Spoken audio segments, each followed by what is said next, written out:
Good morning. How are we all this morning?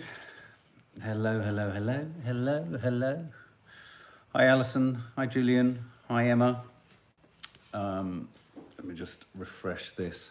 Sorry if there's any noise. If there's any noise in the background, it's just our lovely, lovely builders just passing through. Ellery Jones, haven't watched yesterday Remembrance on TV yet, as I was at our own Remembrance. Good turnout. Yes, it was a strange day, wasn't it? Does anyone remember me saying a couple of weeks ago that if the Queen didn't turn up for Remembrance, there was going to be all sorts of whispering and hushed tones and concerns and what have you? Does anyone remember that? Morning, Lisa Crane, Bethan Williams, Marcia Toms, Sarah Watkins. About 2 or 3 weeks ago, I said, if she doesn't turn up to Remembrance, then the rumour mill will start to go mad. And what's happened? It's gone mad. Morning, Julie Neary, Kyle Mitchell, Lorraine Gregory from Tra-la-la, you're in San Diego, sending all our love. I hope it's going well. I hope your son is in a good place. Must be lovely having his mum there. Morning, Teresa A. So worried for the Queen. Yes, I fear Eva. Yes, I fever. Marcia Toms.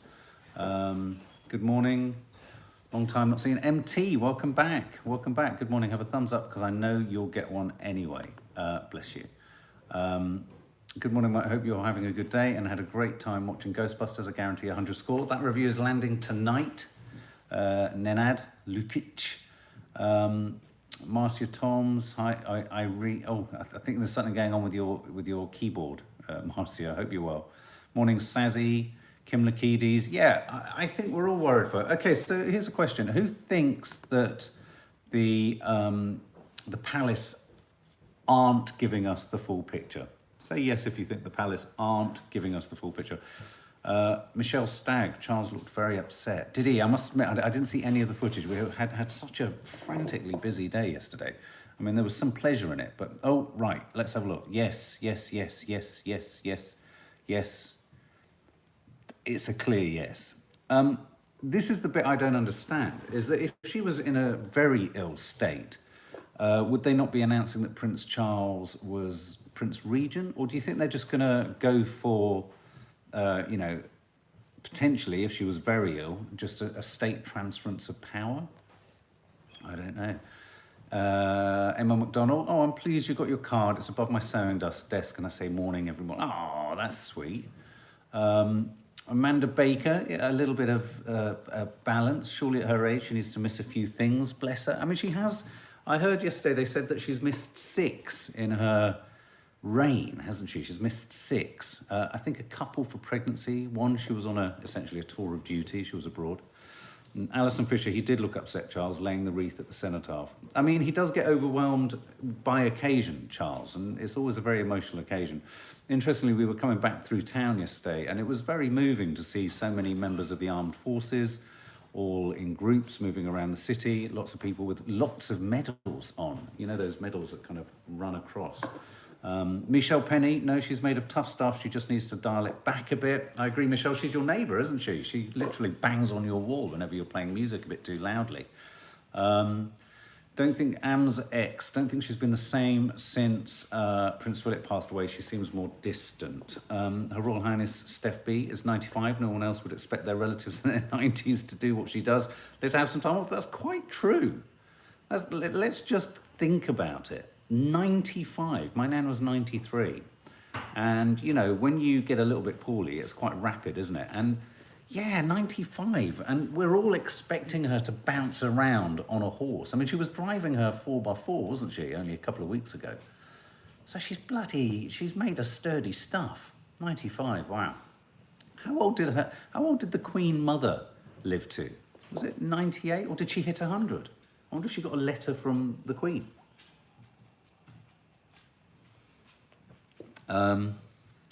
Charles, his dad had not long passed away. I'm sure that was part of the emotion. Absolutely right, tra-la-la. It was also Charles's 73rd birthday yesterday. 102, Cat Curry. 102, the Queen Mother. Quite something. She is an amazing queen. It will be a sad moment, won't it? I mean, who was it who said, I think Kiki mentioned yesterday, if the Queen was to pass away, is it an automatic state of mourning? Do we go into a state of mourning and I think there's 2 days, isn't there, where everyone has to down tools and just stop? I think that's traditionally, is it what happens? Can anyone clarify? Elaine Upright, my mum at 87 is exhausted after a shopping trip in her wheelchair, bless her. Nanny Di is exhausted walking across town for a screening. Aren't you, Mum? MT, the world will stop. Yeah, Nora Doyle, I think you do. Yeah, 2 days, I think. And who's a fan of the Queen? Who is very fond of the Queen? My nan was an enormous royalist and monarchist. She loved it, and you could argue. I mean, I'm not a monarchist, but I don't have a really virulent hatred of the monarchy. I see them as a part of our nation's history, and therefore part of our sort of a long history and part of the attributes that draw people to this country. And I think they are going to modernise. They're going to have to modernise, and I think the best people to modernise is Prince William, essentially. How can you not like the Queen? Poor woman, what a life to live. She's had a tough year. Sarah Watkins, not a massive royalist, but I do like the Queen. Taro and Margaritas, brilliant name. I'm an American. The Queen is amazing. Yes, we're total royalists in this house, Faith Goodman. Yes, I love the Queen. Elizabeth Tattersall, our Little Waterhouse family, good morning. She has been an amazing Queen. I mean, 12 days of mourning known as the D-Days. Oh, really? Well, yes, we are total royalists in this house. I mean, we're all talking as if it's all game over, but I think part of this, as the Express is reporting today, is because the palace tend to not give us the full story, do they? So I think as soon as the palace says she's done her back-in, we all start to wonder, well, what the hell was she doing when she did her back-in? Was she doing weights? Was she doing squat thrusts or burpees? Unlikely. So I think it's less about the Queen, it's more about the PR side of it. Do you agree? Penny Rose, yeah, but it's private. Yeah, you're right. It is private, but when you hear a sort of reason given that doesn't entirely stack up, you begin to wonder what's being hidden.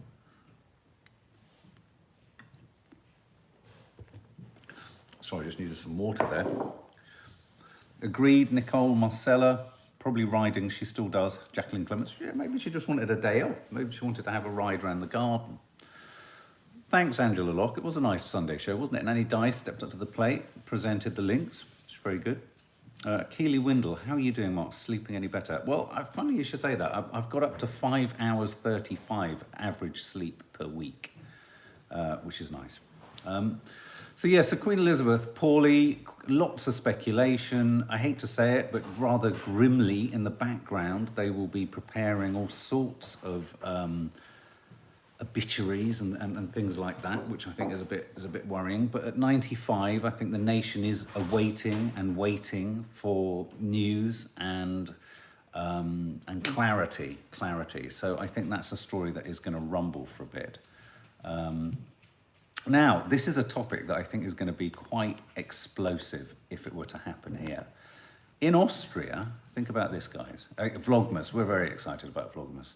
In Austria, they have decided to put all of those people who are unvaccinated into lockdown. That amounts to 2 million people who've not been vaccinated against COVID will be placed into lockdown in Austria as the country faces a surge in cases. The Chancellor of Austria said, we're not taking this step lightly, but unfortunately it is necessary. They do have one of the lowest rates of vaccination in Europe, but what do you think, guys? Do you think creating a lockdown for just the unvaccinated is the way forward here? Just not whether you think it would be disastrous or cause chaos, but do you think it's a possible route here? Nora Doyle, how do they police that? Now, just to qualify, they are allowed to go to work and they are allowed to buy essentials. Linda Tyler, how on earth can they enforce that? Well, this has always been my theory. I think in Austria, in other countries, their population is very small. So I think it is much easier to implement there. Someone somewhere, welcome. Morning, Mark, catching the end after school run. Yay! Stacey269, no. Is it possible, but how? It is possible, but how would it be policed? Good point, Minky Moo. Does that include those that can't because they're medically exempt? Good question. It does feel a little bit, as you say, Angela Locke, autocratic. It feels a little bit restrictive. Melanie Williams, that's fine. Private business companies and medical centres are completely right to only accept the vaccinated. Yeah, Anne Murray, so what are they going to do when the lockdown is over? Well, you could argue, when would the lockdown ever be over? If it's the unvaccinated, do they just stay in lockdown forever? I mean, that is verging on a sort of Blade Runner dystopian future, isn't it? Surely. So, next question, Sally O'Sullivan asks, could you imagine if that restriction was here? What do you think would happen if the government entertained that as a possibility here? What do you think would happen? Given that we have such riotous protests regarding just the vaccination. Minky Moo, if being vaxxed had a major impact on transmission, there would be more argument. That's a very good point. I mean, this is the age-old thing that we all seem to forget, that just being vaccinated doesn't mean you can't transmit, which kind of does make a mockery of everyone being vaccinated and then being fired if they don't get vaccinated. Linda Fissett, big fines here if no mask and can't produce passport in businesses. Where are you, Linda? It's not buffering this end, sorry. I've got it monitoring on the left here. We're becoming a communist world, Angela Locke. It's becoming, well, I think one of the big concerns that people have always had is the extent to which individual governments will claw more control towards them. I think that's a fair concern in a lot of other countries, and I think it's a fair concern in some regards here. I mean, there was a story I saw somewhere in one of the Sunday papers, which was about a COVID testing firm that was holding on to DNA information, and you sort of wonder, well, why the hell are they holding on to DNA information? Where's the ethical responsibility there? Sarah Palmer, I so agree. They may feel that the unvaccinated deserve to be protected and implement a lockdown in place where their employer has to adhere to. Problem with this, says Helen Fatherley, is that it sets precedents that concern me. Don't know how legal it would be if you can prove you have antibodies, someone somewhere. Well, I've said all along, and I'm not going to say it again beyond just saying, I genuinely feel that antibody testing is the way forward. And it's not happening because it would reduce the amount of money being, gobbled up and made by Big Pharma. And Big Pharma deserves some because they've developed the vaccines, but then there comes a point where, well, where's the balance? At which point does Big Pharma gobble up too much? Miss Soph, I agree, we should be antibody tested. Absolutely. Imagine if you had an antibody test, you've had COVID once or twice, and you're at 96% antibody. Then you don't need to get the vaccine. I mean, it's not anti-vax, that. It's just like, you've probably got, some people who've had it have higher antibodies than those who've got the vaccine. So square that out. Do you know what I mean? I just think it's less convenient, and it was one of the first things Boris Johnson said in one of those press conferences. He said right at the beginning, we're devising an antibody, and it feels like that narrative got hijacked. By who? By what? I'm not suggesting for a minute that Big Pharma, there's some conspiracy theory here, but I do think one can challenge the extent to which Big Pharma has now got control of the narrative. I think that is a big question. And of course, the other development to this story is that in Wales, they are, did I put Welsh passes? Yeah, well, in Wales, they're introducing passes, aren't they? COVID passes for most arts establishments. Is there anyone here in Wales or from Wales? Apparently cases are going up. But once again, well, I suppose the problem is, here's the problem. Cases going up isn't necessarily equating with the same level of deaths as last year. Or is it? That's a big question. Or is it? It's not massively under. And more cases means more spreading of the disease, and it means more potential for variants. Now, does anyone else think it's strange that we had a period of so many variants and now we have a period of absolutely none? Maybe, I mean, I know there are potential scientific reasons for that, but Caris Rees, yesterday we went on to the Welsh Government to go to a test centre and they offered an antibody test. Wow. That would be great if local authorities offered antibody tests. Katie Wilson, having antibodies doesn't mean you can't get it though. No, it doesn't mean you can't get it, but equally, you know, the vaccines are being taken for antibodies. So I think that you could compare one with the other. If you get 76% antibodies with the vaccine, you can still get it. But if you've got 97% antibodies without the vaccine, you're less likely to get it. So you don't, at that point, need the vaccine. But I would argue that if you have regular antibody tests and your antibodies from having COVID go down to, say, 25%, then there might be a compelling argument to get the vaccine. I just think it's a different way round of doing it. But because it probably requires some thinking and a little bit of administration, we don't do it. Who's happy with, say the Welsh situation were to come in here, who would be happy with having a vaccine passport to go to the cinema, the theatre, art galleries, restaurants even? Who would be happy with that? Yes or no, if you would be happy with that? I love a yes or no question. I love it. Ashley. Don't know what that means. Absolutely not. Oh, here we go. Look, absolutely not, says Pink Lady. Cat curry, it's the logical way to do it. Drake Food for me is drunk on power. Marcia Toms, yes. Shirley Quinn, no. Steph B, yes. Minky Moon, no. Karen Busby, yes. You're pretty much split down the middle. I would say a few. Oh, it's your birthday, Ashley. Happy birthday, Ashley. Happy birthday to you. Squash tomorrow. Happy birthday to you. Happy birthday, Ashley. I'll get Nadia to sing you a proper one tomorrow. Sonia Donovan, one of my husband's engineers he works with wasn't allowed in a care home because he didn't have any jabs. It does not guarantee anything. Yeah, but everyone send a big happy birthday to Ashley. I'm going to wait. I'm going to wait so that Nadia can really whack it to the back of the stalls, as they say. We have to do it here in Canada. It's mandatory. Medical apartheid, Donna Armishaw says. Hi, Donna. Don't see you comment often. It's a slippery slope, says Dixon Summit. Faith Goodman, very happy to have vaccine passport. Yeah, I mean, if I had to, I would just do it. You know, I don't see it as a massive compromise. But I can kind of see how people would. I have sympathy with people who would.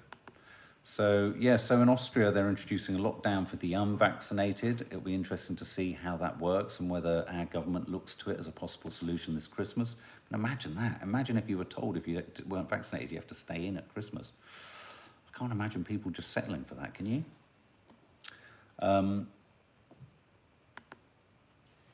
Oh, go on, Ashley. Happy birthday to you. Happy birthday to you. Happy birthday, dear Ashley.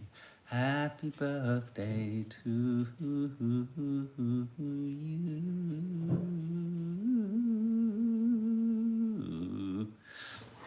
There you go. You can record that and you can plop it on your phone. It's a bit creepy, isn't it, when you talk calmly like that? There are worse compromises we could be asked to make. There could be. Now, migrant channel crossings. This is a very sensitive subject. It's a real hot potato. We're an island.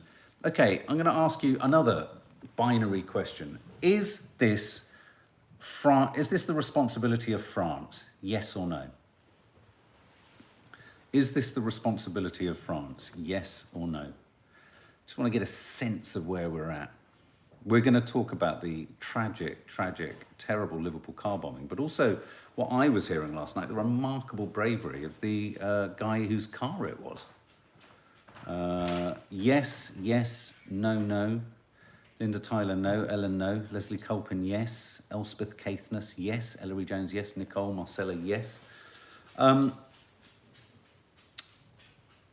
The taxi driver was amazing. We'll have a natter about that in a minute. It's thank God. I mean, you know, obviously it was awful, tragic, frightening, and scary. But yeah, we'll talk about that in a moment.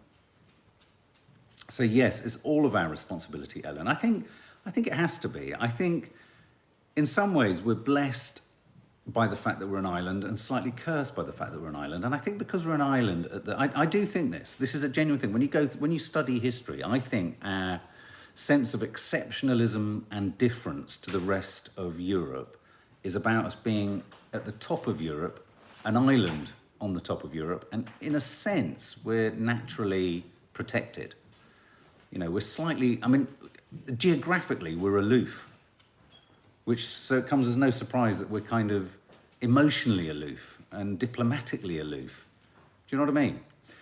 So that comes with obvious certain benefits, but it also comes with, I guess, a certain responsibility. And I do feel that whilst France should take some responsibility, I don't think they can take all. And I think, unfortunately, in this world, which is becoming more and more imbalanced, I think we're going to have to accept. I mean, I think there were about 1,000 crossings yesterday. I mean, the numbers are going up. I mean, they've used language like, and I think it's a bit dangerous as soon as you start using language like epidemic and stuff like that, because you're reducing human tragedy.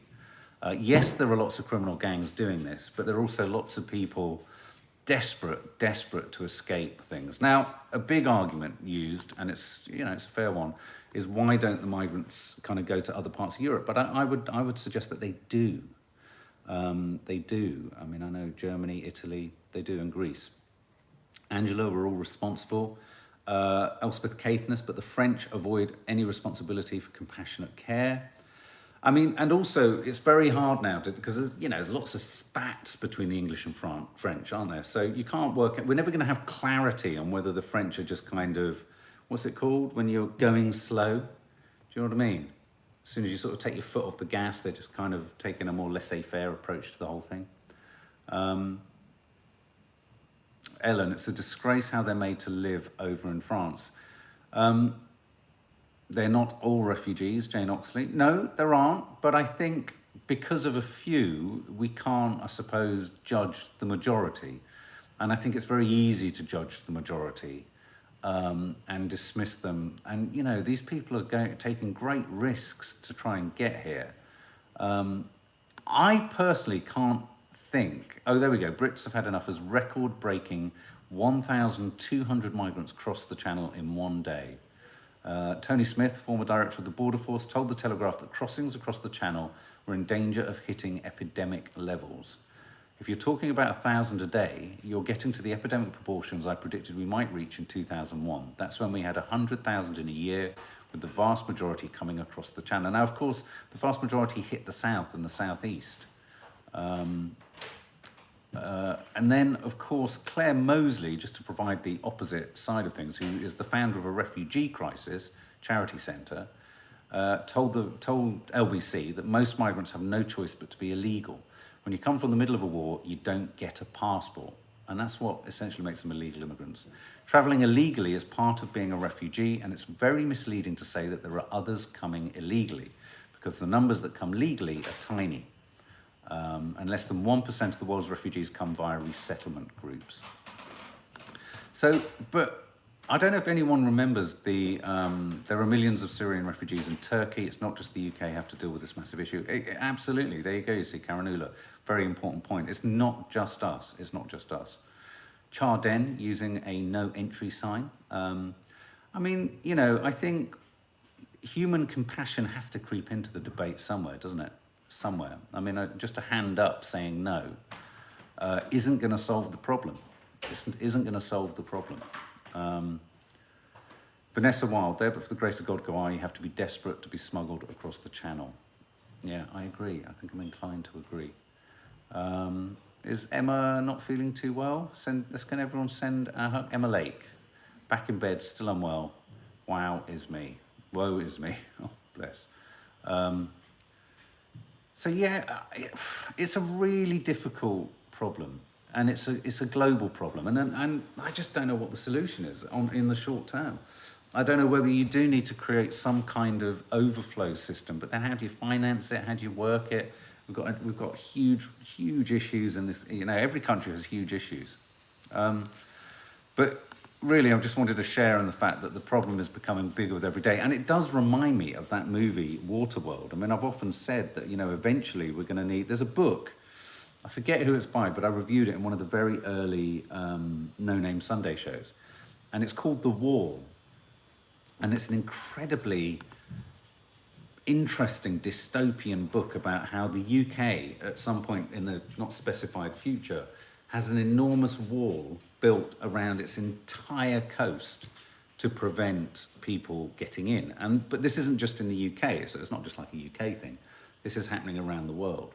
And if you're thrown into the sea, you're an outcast, obviously.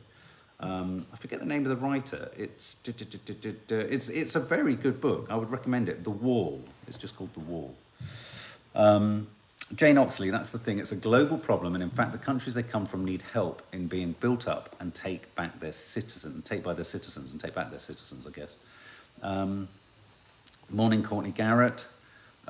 Take every minute as it comes, and the anxiety. The one thing you know about any negative emotion is that at some point you will pass through it, hopefully. And, you know, it might take a while, but, you know, certainly around anxiety, I find that what helps me and the girls is to know that, you know, I can remember a time where I didn't feel too anxious. I have to confess, I feel anxious most of the time. Jane Donnelly, Waterworld is a great movie. How would we get to the beach then, Ellen? Yes, that's an issue. I'm not suggesting it as a solution at all. I mean, and also I think I might have just said, it's very much a southeastern problem, isn't it? I mean, I know they go further north, but Chris White, ironically, the EU's inability to deal with the migrant crisis in 2015 greatly influenced Brexit. And now after Brexit, the UK is in a worse position. Isn't that interesting, Chris? Isn't that interesting? So what you're saying is lots of people voted for Brexit thinking it would solve the migrant problem. But in fact, what we're discovering is that the EU were managing it in a more efficient manner for the UK. That's interesting. So this is the consequence. This is the consequence. Okay, so the Liverpool explosion. Now, I mean, the main story around this is thankfully no one but the person who was setting out to cause a terrorist act died. But for the grace of God goes everyone in the nearby vicinity. A, how horrendous that it was happening on Remembrance Sunday, just before 11 o'clock. B, that it was happening just outside the Liverpool Women's Hospital. And D, obviously there was a taxi driver who had the foresight to leap out, lock the doors, and leave him to blow up. Can you imagine? That man, what do you think that man needs? The bravery of the taxi driver was incredible, says Sophie Clemetshaw. Quite astonishing. I'm just reading out some overlapping comments here. Someone somewhere, we could stop buggering about in other people's countries and then they wouldn't come. Nobody wants to uproot their lives unless they're forced. Very good point. The bravery of the taxi driver, Faith. Absolutely. Very brave. So brave. Deserves some kind of medal or recognition or acknowledgement. Erin Bullimore, Germany took most of the refugees from the last crisis, and now there's so few countries willing to take that amount again. The problem is, no one who, I mean, I know we have some people who voted for Brexit, and we accept that Brexit is to come. I just think it could have been managed better, and I do think that all things have things that are positive and negative about them, and I just wish some people who voted for Brexit went, oh yeah, all right, I acknowledge it, this isn't quite as we thought, and then I'd have a lot more time. Quick thinking about the taxi driver in Liverpool. Amazing person, Angela. Zoe Griffiths-Brown, wow. So brave, a hero, Sonia Donovan. Absolutely, absolutely. It's quite phenomenal. So, of course, 3 people have been arrested and it's being treated as a terrorist incident at the moment. They're investigating and they're going through, I think, a house in an area of Liverpool. So I'm sure we're going to hear a lot more about that story today. So yeah, Liverpool explosion, 3 arrested under the Terrorism Act after car blast at hospital. Now, I just wanted to ask, has anyone seen Red Notice? Would anyone like a review of Red Notice? It's the highest watched premiere of a movie on Netflix, which is kind of thank God, really, because I think it was the most expensive film Netflix have ever made. Tell us what you're all watching at the moment. Tell us what you're all watching at the moment. Did you watch Red Notice? Are you watching drama? The Tower? I hear you're watching The Tower. Me and Nads haven't had the chance to hook into a new drama. And we want to. A new drama, one that starts. And I can't apart from Succession, Gabrielle, but I think Succession seems to be seems to be something that only a few people really like. Sarah Witherington, yes, I watched it on Saturday, thought it was good. Anne Murray, Angela Black. Izzy Taylor, do you not think with Brexit we weren't supposed to pick leaves? So part of me thinks, why ask us and give us the choice? Yeah, I do think sometimes it's not always the right idea to ask the public what they want. They don't necessarily know the full facts. Gemma Johnson, Succession not great, slow. You have to kind of, you have to sit with it. But it's Marmite. You either like it or you don't. Disney Channel about the drug pandemic in America. Mark Strong in Temple is brilliant. Yeah, I think I might fancy Temple. Squid Games, we watched. Just started watching Handmaid's Tale. I'm hooked. It's so dark though. Well, I would have liked to have watched that, but so much of our viewing in this room here is dictated by whether Nadia can cope with it. Have you watched Midnight Mass? It's good. Watch the first episode. I found it a bit slow, if I'm honest, a bit ponderous. Valley of Tears, amazing. Julie Neary, Alienist on Netflix. Me and Maddie watched the first series of that. We quite liked it. Show Trial. I would give Red Notice 8 out of 10, says Joanna Lewis. The Rock is always great, and the two actors together were entertaining, but many of the jokes were quite cringe. Emma Lake, have you watched Snowpiercer on Netflix? Me and Maddie did watch the first 3, and then we felt we got a bit kind of limited by being on a train, if I'm honest. Russ Sounds just started Married at First Sight Australia. We keep flickering over that. We kind of seem to keep getting hooked into what I call the crack of the eyes, which is just sitting there watching. We watched Winter House. Bloody hell. Bloody hell. Talk about living vicariously through other people's alcoholism. Maid is brilliant, really worth getting to the last step. We loved Maid. I loved Maid. I mean, it's traumatic, but brilliantly made, brilliantly acted. But again, Nadia she's become very, very fragile. Oh, Bloodlines, Vicky Equi, Bloodlines. Yes, we loved that. We watched all the series, bar the last episode in the last series. Guys, a Cornish vlog is landing later today. And the Ghostbusters Afterlife review is landing this evening. So do stay tuned. That's all coming. And I hope you have a really nice day. Ashley, have a lovely birthday. Hope you have a lovely day.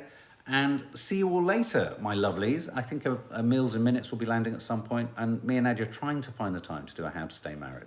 Anyway, guys, have a lovely morning. Thanks for all your comments and all your contributions. As ever, totally informed and split, but, very well expressed. So